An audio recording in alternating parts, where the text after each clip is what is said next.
श्री कृष्ण गोविंद हरे मुरारी, हे नाथ नारायण वासुदेवा। श्री कृष्ण गोविंद हरे मुरारी, हे नाथ नारायण वासुदेवा। हे नाथ नारायण वासुदेवा, हे नाथ नारायण वासुदेवा। श्री कृष्ण गोविंद हरे मुरारी, हे नाथ नारायण वासुदेवा। अथ एकोनविंशोऽध्यायः। परीक्षित का अनशन व्रत और सुखदेव जी का आगमन। सूत उवाच मयित्पति स्वथ तत्कर्म गैर्यं विचित्रयन्नात्मकृतं सदुर्मनः। अहो मया नीच मयारवत्कृतं। निरागसी ब्रह्मणि गूढ़तेजसी, ध्रुवं ततो मे कृतदेव हेलनाद। दुरत्ययं व्यसनं नातिदीर्घात्, तदस्तु कामं त्वग्निष्कृताय मे। यथा न कुर्या पुनरेव मद्भाव। अध्येव राज्यं बलमृद्धकोशं, प्रकोपित ब्रह्मकुलानलो मे। दहत्वभद्रस्य पुनर्न मे भूत, पापीयसी धीर द्विजगे देव गोभ्यः। सूत जी कहते हैं, राजधानी में पहुंचने पर राजा परीक्षित को अपने उस निंदनीय कर्म के लिए बड़ा पश्चाताप हुआ। वे अत्यंत उदास हो गए और सोचने लगे, मैंने निरपराध एवं अपना तेज छिपाए हुए ब्राह्मण के साथ अनार्य पुरुषों के समान बड़ा नीच व्यवहार किया। यह बड़े खेद की बात है। अवश्य ही उन महात्मा के अपमान के फलस्वरूप शीघ्र से शीघ्र मुझ पर कोई घोर विपत्ति आएगी। मैं भी ऐसा ही चाहता हूँ, क्योंकि उससे मेरे पाप का प्रायश्चित हो जाएगा और कभी मैं ऐसा काम करने का दुस्साहस नहीं करूँगा। ब्राह्मणों की क्रोधाग्नि आज ही मेरे राज्य, सेना और भरे पूरे खजाने को जलाकर खाक कर दे, जिससे फिर कभी मुझ दुष्ट की ब्राह्मण, देवता और गौं के प्रति ऐसी पाप बुद्धि न हो। सचिंतया नित्यत मथा शृणोदय यथा, मुने सुतोक्तो निऋषिस्त्यक्षकाख्यः। ससाधु मेनेन चिरेण तक्षका, नलं प्रसक्तस्य विरक्तिकारणम्। अथो विहाये ममुं च लोकं, विमर्शितो हेत तया पुरस्तात्। कृष्णांगघ्रीन् सेवामधिमन्यमान, उपविशत प्राय मर्त्यन् ध्याम। यावे लसिश्री तुलसी विमिश्री, कृशांगघ्रीणेभ्यधिकाम्बुनेत्री। पुनातिलोकानुभत्यत्र शेषान्, कस्तां न सेवेत मारिष्यमाणः। इति व्यवच्छिद्य स पाण्डवेयः, प्रायोपवेशं प्रति विष्णुपद्धां। दध्यो मुकुन्दाङ्घ्रिमनन्यभावो, मुनिव्रतो मुक्तसमस्तसङ्गः। तत्रोपजन्मुर्भवनं पुनाना, महानुभावा मुनयः सशिष्यः। प्रायेण तीर्थाभिगमापदेशः, स्वयं हि तीर्थानि पुनन्ति सन्तः। अत्रिर्वसिष्ठः च्यवनः शरद्वा नरिष्टनेमि, भृगुरङ्गिराश्च पाराशरोगादिसुतोऽथ राम। उतथ्यरिन्द्र प्रमदेम्यबाहु, मेधातिथिर्देवलाष्टिक्षेणो। भारद्वाजो गौतमः पिप्पलादः, मैत्रेय और्वः कवशः कुम्भयोनि। द्वैपायनो भगवन्नारदश्च, अन्ये च देवर्षि ब्रह्मर्षिवर्या, राजर्षिवर्या रुणादयश्च। नाना शेयवरान् समेता, नभ्यर्च राजा शीर्षाव वंदे। वे इस प्रकार चिंता कर ही रहे थे कि उन्हें मालूम हुआ ऋषि कुमार के शाप से तक्षक मुझे डसेगा। उन्हें वह धधकती हुई आग के समान तक्षक का डसना बहुत भला मालूम हुआ उन्होंने सोचा कि बहुत दिनों से संसार में मैं आसक्त हो रहा था, अब मुझे शीघ्र वैराग्य होने का कारण प्राप्त हो गया। वे इस लोक और परलोक के भोगों को तो पहले ही तुच्छ और त्याज्य समझते थे, अब उनका स्वरूपतः त्याग करके भगवान श्री कृष्ण के चरण कमलों की सेवा को ही सर्वोपरि मानकर आमरण अनशन व्रत लेकर वे गंगा तट पर बैठ गए। गंगा जी का जल भगवान श्री कृष्ण के चरण कमलों का वह पराग लेकर प्रवाहित होता है जो श्रीमती तुलसी की गंध से मिश्रित है। यही कारण है कि वे लोकपालों के सहित ऊपर नीचे के समस्त लोकों को पवित्र करती है। ऐसा कौन मरणासन्न पुरुष होगा जो उनका सेवन न करेगा। इस प्रकार गंगा जी के तट पर आमरण अनशन का निश्चय करके उन्होंने समस्त आसक्तियों का परित्याग कर दिया और वे मुनियों का व्रत स्वीकार करके अनन्य भाव से श्री कृष्ण के चरण कमलों का ध्यान करने लगी। उस समय त्रिलोकी को पवित्र करने वाले बड़े बड़े महानुभाव ऋषि मुनि अपने शिष्यों के साथ वहां पधारे। संतजन प्रायः तीर्थ यात्रा के बहाने स्वयं उन तीर्थ स्थानों को ही पवित्र करते हैं। उस समय वहां पर अत्रि, वशिष्ठ, च्यवन, शरद्वान, अरिष्टनेमि, भृगु, अंगिरा, पराशर, विश्वामित्र, परशुराम, उतथ्य, इंद्र प्रमथ, इध्यमवाह, मेधातिथि, देवल, आष्टिशेन, भारद्वाज, गौतम, पिप्पलाद, मैत्रेय, और्व, कवश, अगस्त्य, भगवान व्यास, नारद तथा इनके अतिरिक्त और भी कई श्रेष्ठ देवर्षि, महर्षि तथा अरुणादि राजर्षि वैरों का शुभागमन हुआ। इस प्रकार विभिन्न गोत्रों के मुख्य मुख्य ऋषियों को एकत्र देखकर राजा ने सबका यथा योग्य सत्कार किया और उनके चरणों में सिर रखकर वंदना की। सुखोपविष्टेष्वथ तेषु भूयः कृत प्रणाम स्वचिकीर्षितं यत् विज्ञापयामास विविक्तचेता उपस्थितोऽग्रेऽभिगृहीतपाणिः। राजोवाच अहो वयं धन्यतमा नृपाणां महत्तमानुग्रहणीयशीला राज्ञाकुलं ब्राह्मणपादशोचाद् दूरादविसृष्टबतगर्यकर्म तस्यैव मेघस्य पारावरेशो व्यासक्तचित्तस्य ग्रहेष्णभीक्षं निर्वेदमूलो द्विजशापरूपो यत्र प्रसक्तो भयमाशु धत्ते तं प्रोमोपयातं प्रतियन्तु विप्रा गंगा च देवी धृतचित्तमीशे द्विजो प्रशष्ट कुहकस्तक्षको वा दशत्वलं गायत विष्णुगाथा पुनश्च भूयाद् भगवत्यनन्ते रतिः प्रसङ्गश्च तदा स्रसेषु महत्सूयां यामुपयामि सृष्टिं मैत्रस्तु सर्वत्र नमो द्विजेभ्य इति स्वराजाध्यवसाययुक्तः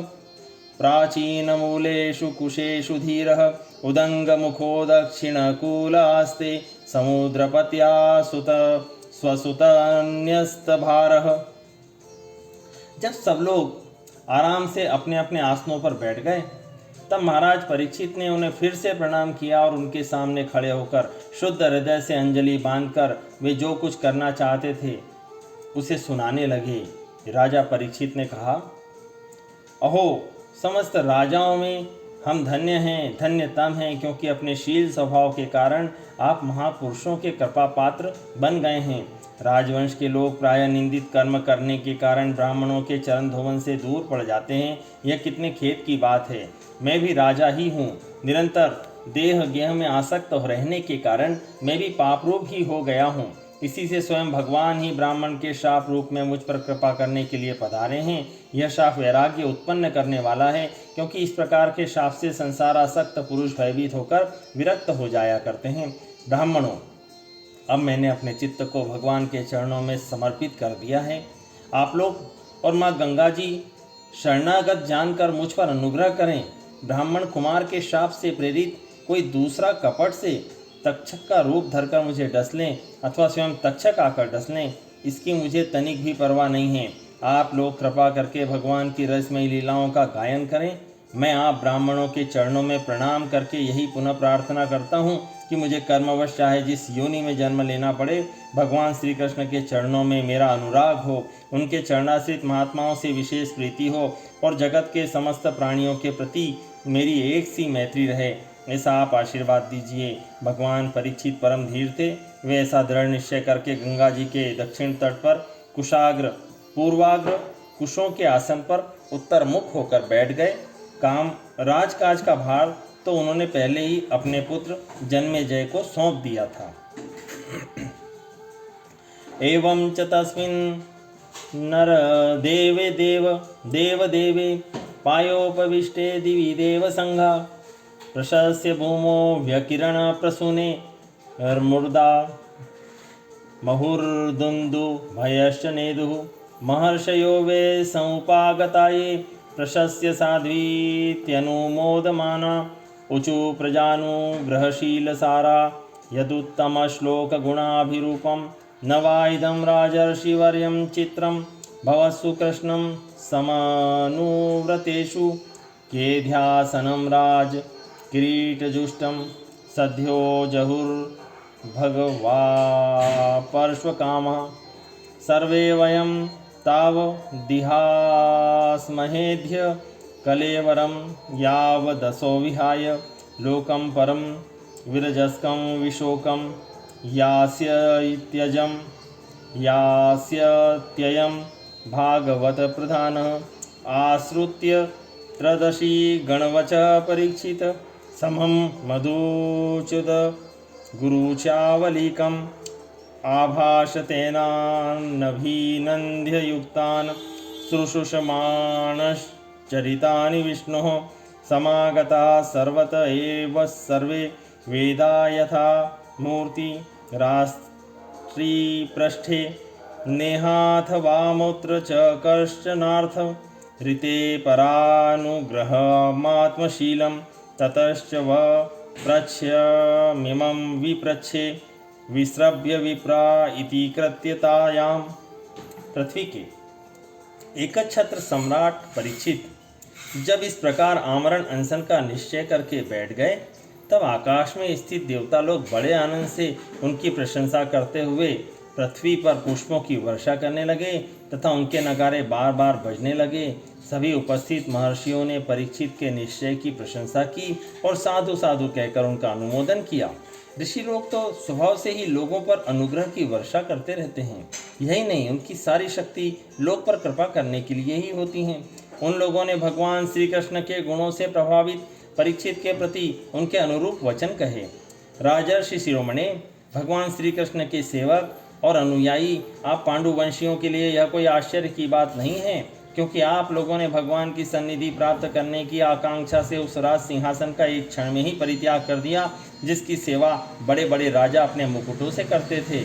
हम सब तब तक यहीं रहेंगे जब तक कि भगवान के परम भक्त परीक्षित अपने नश्वर शरीर को छोड़कर माया दोष एवं शोक से रहित भगवत धाम में नहीं चले जाते। ऋषियों के ये वचन बड़े ही मधुर, गंभीर, सत्य और समता से युक्त थे। उन्हें सुनकर राजा परीक्षित ने उन योग युक्त मुनियों का अभिनंदन किया और भगवान के मनोहर चरित्र सुनने की इच्छा से ऋषियों से प्रार्थना की। महात्माओं, आप सभी सब ओर से यहाँ पधारे हैं। आप सत्यलोक में रहने वाले मूर्तिमान वेदों के समान हैं। आप लोगों पर दूसरों का अनुग्रह करने के अतिरिक्त जो आपका सहज स्वभाव ही है, इस लोक या परलोक में कोई स्वार्थ नहीं है। विप्रवरों, आप लोगों पर पूर्ण विश्वास करके मैं अपने कर्तव्य के संबंध में यह पूछने योग्य प्रश्न करता हूँ। आप सभी विद्वान परस्पर विचार करके बतलाइए। सर्वात्मना म्रियमाणेश कृत्यं शुद्धं च तत्रा मृष्टाभियुक्तः तत्रा भगवान् व्यासपुत्रो यद्रच्छया गामटमाननपेक्षः अलक्ष्यलिङ्गो निजलाभतुष्टो व्रतश्च बालेरवधूतवेषः तं द्वयष्टवर्षं सुकुमारपाद करोरुबाह्यंसकपोलगात्रं चार्वायताक्षोन्न सतुल्यकर्ण शुभ्रवाननं कम्बुसुजातकण्ठं निगूढजत्रं प्रथुतुङ्गवक्षस मावर्तनाभिं वलिवल्गुद्वरं च दिगम्बरं वक्त्रविकीर्णकेशं प्रलम्बबाहुं स्वमरोत्तमाभं श्यामं सदीपीव्य पीच्य वयोंगलक्ष्म्या स्त्रीणामनोज्ञ रुचिरिस्मितेन प्रत्युत्थितास्ते मुनयः स्वसनेभ्य स्थलक्षणज्ञापि गूढवर्चसं स विष्णुरातोतिथय आगताय तस्मै सपर्या शीर्षा जहार ततो निवृत्ता ह्यबुधाय श्रियोर्भका महासने सोपविश्वेश पूजितः। कि सबके लिए, सब अवस्थाओं में और विशेष करके थोड़े ही समय में मरने वाले पुरुषों के लिए अंतःकरण और शरीर से करने योग्य विशुद्ध कर्म कौन सा है। उसी समय पृथ्वी पर स्वेच्छा से विचरण करते हुए किसी की कोई अपेक्षा न रखने वाले व्यासनंदन भगवान श्री सुखदेव जी महाराज वहाँ प्रकट हो गए। वे वर्ण अथवा आश्रम के बाह्य चिन्हों से रहित और आत्मानुभूति में संतुष्ट थे। बच्चों और स्त्रियों ने उन्हें घेर रखा था। उनका वेश अवधूत का सा था। 16 वर्ष की अवस्था थी। चरण, हाथ, जंगा, भुजाएं, कंधे, कपोल और अन्य सब अंग अत्यंत सुकुमार थे। नेत्र बड़े बड़े और मनोहर थे। नासिका कुछ ऊंची थी, कान बराबर थे, भौहें सुंदर थी। इनसे मुख बड़ा ही शोभायमान हो रहा था। गला तो मानो सुंदर शंख ही था। हंसली ढकी हुई चौड़ी छाती और उभरी हुई नाभि भंवर के समान गहरी तथा उदर बड़ा ही सुंदर त्रिवली से युक्त था। लंबी लंबी भुजाएं थी। मुख पर घुंघराले बाल बिखरे हुए थे। इस दिगंबर वेश में वे श्रेष्ठ देवता के समान तेजस्वी जान पड़ते थे। श्याम रंग था। चित्त को चुराने वाली भरी जवानी थी। वे शरीर की छटा और मधुर मुस्कान से स्त्रियों को सदा ही मनोहर जान पड़ते थे। यद्यपि उन्होंने अपने तेज को छिपा रखा था, फिर भी उनके लक्षण जानने वाले मुनियों ने उन्हें पहचान लिया और वे सब के सब अपने अपने आसन छोड़कर उनके सम्मान के लिए उठ खड़े हुए। राजा परीक्षित ने अतिथि रूप से पधारे हुए श्री सुखदेव जी को सिर झुकाकर नमस्कार किया और उनकी पूजा की। उनके स्वरूप को न जानने वाले बच्चे और स्त्रियां उनकी यह महिमा देखकर वहां से लौट गए। उनके द्वारा सम्मानित होकर श्री सुखदेव जी श्रेष्ठ आसन पर विराजमान हुए। यहाँ पर एक बीच में छेपक आता है। इस जगह पर राजा ने ब्राह्मणों से 2 प्रश्न किए हैं। पहला प्रश्न यह है कि जीव को सदा सर्वदा क्या करना चाहिए, और दूसरा यह कि जो थोड़े ही समय में मरने वाले हैं उनका क्या कर्तव्य है। ये 2 ही प्रश्न उन्होंने श्री सुखदेव जी से भी किए तथा क्रमशः इन्हीं दोनों प्रश्नों का उत्तर द्वितीय स्कंद से लेकर 12 पर्यंत श्री सुखदेव जी ने दिया है, जो आगामी समय में हम लोग सुनेंगे, दूसरे स्कंद से लेकर 12वें स्कंद तक। ससंव्रतस्त्र महान महीयसाम ब्रह्मर्षि राजर्षि देवस्य संघे व्यरोचतालं भगवान् यथेन्दुर् ग्रहक्षताराणि करे परितः प्रशान्तमासीनं कुण्ठमेधसं मुनिं नृपो भागवतोऽभ्युपेत्य प्रणम्य मूर्धा वहित कृताञ्जलि नत्वा गिरासूनृतया नवपृच्छत। परीक्षितुवाच अहो अद्य वयं ब्रह्मन् सत्सेव्या क्षत्रबन्धवः कृपयाधिरूपेण भवद्भिस्तीर्थका कृता येषा संस्मरणातं पुंसा सद्य शुध्यन्ति वैग्रहा किं पुनर्दर्शनस्पर्शपादशौचासनादिभिः सनिध्याते महायोगिन पातकानि महात्यपि सद्यो नश्यन्ति वै पुंसा विष्णोरिव सूरेतरः आपि मे भगवान् प्रीतः कृष्णः पाण्डुसुतप्रियः पैतृव्यस्यैव प्रीत्यर्थं तद्गोत्र स्यात् बान्धवः अन्यथा ते व्यक्तगते दर्शनं न कथं नृणां नितरां म्रियमाणानां ससिद्ध्यस्य वनीयसः अतः पृच्छामि संसिद्धिं योगिनां परमं गुरुं पुरुषस्येह यत्कार्यं म्रियमाणस्य सर्वथा। ग्रह, नक्षत्र और तारों से घिरे हुए चंद्रमा के समान ब्रह्मर्षि, देवर्षि और राजर्षियों के समूह से आवृत श्री सुखदेव जी अत्यंत शोभायमान हुए। वास्तव में वे महात्माओं के भी आदरणीय थे। जब प्रखर बुद्धि श्री सुखदेव जी शांत भाव से बैठ गए, तब भगवान के परम भक्त परीक्षित ने उनके समीप आकर और चरणों पर सिर रखकर प्रणाम किया। फिर खड़े होकर हाथ जोड़कर नमस्कार किया। उसके पश्चात बड़ी मधुर वाणी से उनसे यह पूछा। परीक्षित ने कहा, ब्रह्मस्वरूप भगवान, आज हम बड़भागी हुए, क्योंकि अपराधी क्षत्रिय होने पर भी हमें संत समागम का अधिकारी समझा गया। आज कृपापूर्वक अतिथि रूप से पधार कर आपने हमें तीर्थ के तुल्य पवित्र बना दिया। आप जैसे महात्माओं के स्मरण मात्र से ही गृहस्थों के घर तत्काल पवित्र हो जाते हैं। फिर दर्शन, स्पर्श और पाद प्रक्षालन और आसन दानादि का सुअवसर मिलने पर तो कहना ही क्या है। महायोगिन, जैसे भगवान विष्णु के सामने दैत्य लोग नहीं ठहरते, वैसे ही आपकी सन्निधि से बड़े बड़े पाप भी तुरंत नष्ट हो जाते हैं। अवश्य ही पांडवों के सूरत भगवान श्री कृष्ण मुझ पर अत्यंत प्रसन्न हैं। उन्होंने अपने फुफेरे भाइयों की प्रसन्नता के लिए उन्हीं के कुल में उत्पन्न हुए मेरे साथ भी अपनेपन का व्यवहार किया है। भगवान श्री कृष्ण की कृपा न होती तो आप श्री के एकांत वनवासी अव्यक्त गति परम सिद्ध पुरुष स्वयं पधार कर इस मृत्यु के समय हम जैसे प्राकृत मनुष्यों को क्यों दर्शन देते। आप योगियों के परम गुरु हैं, इसलिए मैं आपसे परम सिद्धि के स्वरूप और साधन के संबंध में प्रश्न कर रहा हूँ। जो पुरुष सर्वथा मरणासन्न है, उसको क्या करना चाहिए।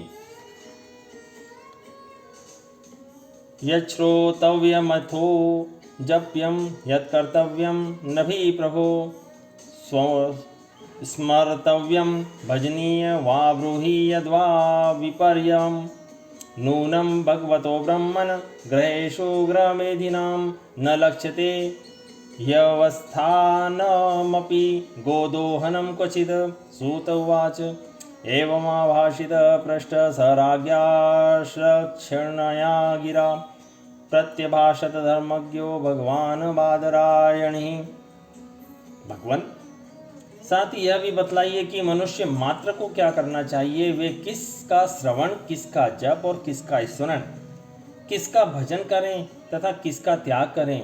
भगवत स्वरूप मुनिवर, आपका दर्शन अत्यंत दुर्लभ है, क्योंकि जितनी देर एक गाय दुही जाती है, गृहस्थों के घर पर उतनी देर भी तो आप नहीं ठहरते। सूत जी कहते हैं, जब राजा ने बड़ी ही मधुर वाणी में इस प्रकार संभाषण एवं प्रश्न किए, तब समस्त धर्मों के मर्मज्ञ व्यास नंदन भगवान श्री सुखदेव जी उनका उत्तर देने लगे। इति श्रीमद्भागवते महापुराणे वैयासिक्यामष्टादश साहस्रयां पारमहंस्यां सहितायां प्रथम स्कंदे शुकागमनं नामेकोनविंशोऽध्यायः सम्पूर्णम्। इति प्रथम स्कंदः सम्पूर्णम्। हरि ओम तत्सत्।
श्री कृष्ण गोविंद हरे मुरारी, हे नाथ नारायण वासुदेवा।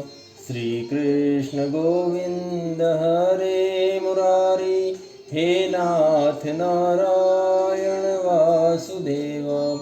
हे नाथ नारायण वासुदेवा, हे नाथ नारायण वासुदेवा। श्री कृष्ण गोविंद हरे मुरारी, हे नाथ नारायण वासुदेवा। श्री कृष्ण गोविंद हरे मुरारी, हे नाथ नारायण